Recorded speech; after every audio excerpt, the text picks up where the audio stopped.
In the last session, we began looking at what you can do to intentionally develop your leadership skills. And we looked at 3 fast action tips. Number 1, invest in you. Number 2, simplify. And number 3, the 4C tool. In this session, we're going to look at 2 more fast action tips to help you intentionally develop leadership skills. Fast action step number 4 is make decisions that matter.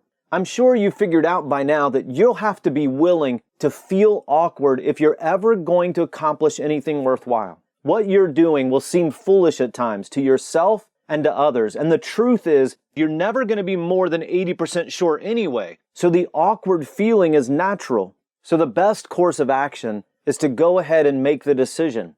Don't put it off any longer. Just make the decision. Great leaders make great decisions. And they start by clarifying their bold, compelling vision.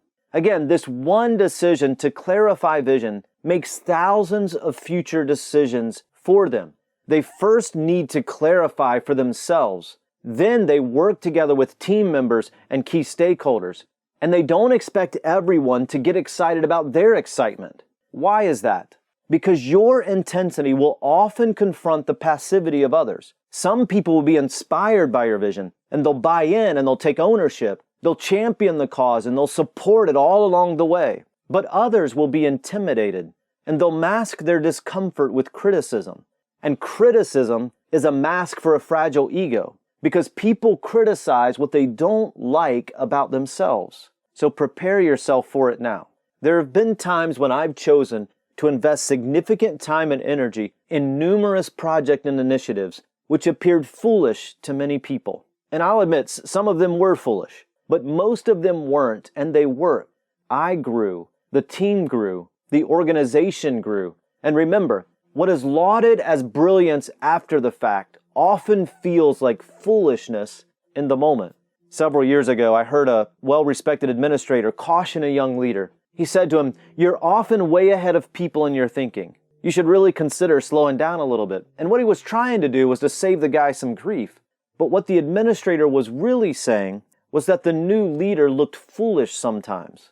See, your vision and passion won't always make logical sense to other people. Some people will even tell you, and that's okay. Decide right now that you're going to live out your purpose and your vision with passion, even if it means embarrassing yourself in the process, because that's leadership. And why do we care if it looks a little awkward anyway? What if we didn't mind the awkward moments? Would it change the way that we approach our life and our work? So what decision have you been delaying because it seems a little foolish to you or to those around you? We all obsess over decision-making in one form or another.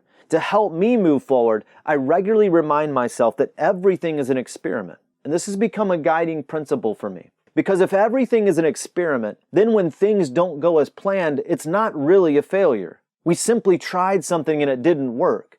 Now we know it won't work, and that way we can try something else. Because I have huge vision for my life and my work and my family, sometimes I'm going to look a little foolish, and that's okay. Discovering my passion and living out my vision have required me to make myself extremely vulnerable. To my family, to my team, to my leaders, to mentors and coaches.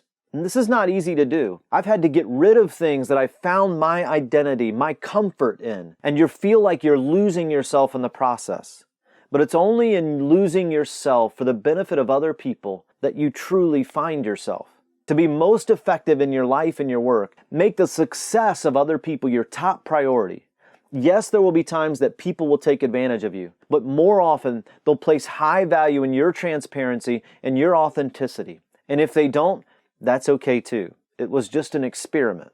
So what is it that you find your identity in? That you've gripped so tightly that no one in the world could pry from your grasp? It's time to loosen it up, to hold those things in an open hand, to stick your neck out, to make the leap, to take the plunge, to go out on a limb. That's where the fruit is anyway.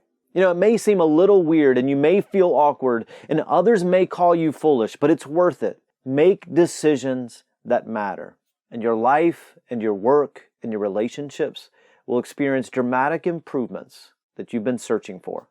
Next, let's look at fast action tip number 5. We want to look at the difference between ownership and buy-in. And we're going to use the ownership versus buy-in tool to help us with this.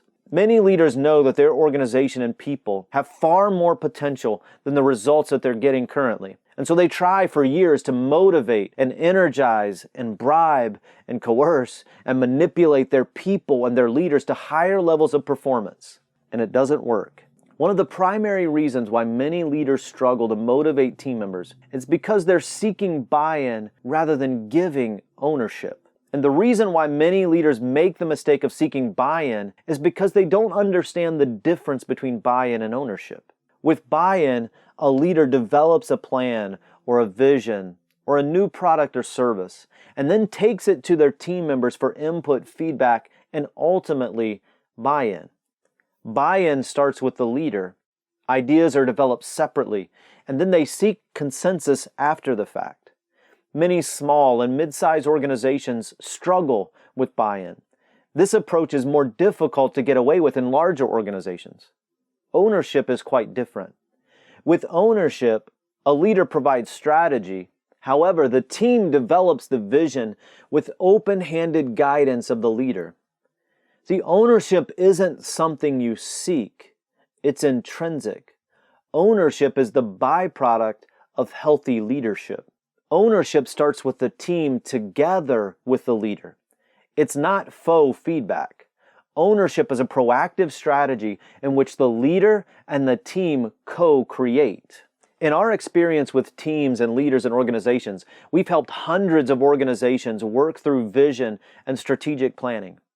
Nearly 100% of the time, the leaders and organizations are looking for buy-in versus ownership. This is a huge mistake. Ownership results in engagement. Buy-in results in compliance. Lead team members to take ownership and they'll take responsibility. Seeking buy-in creates an ultimate environment of apathy. The culture of ownership is energizing, but scrambling for buy-in is draining.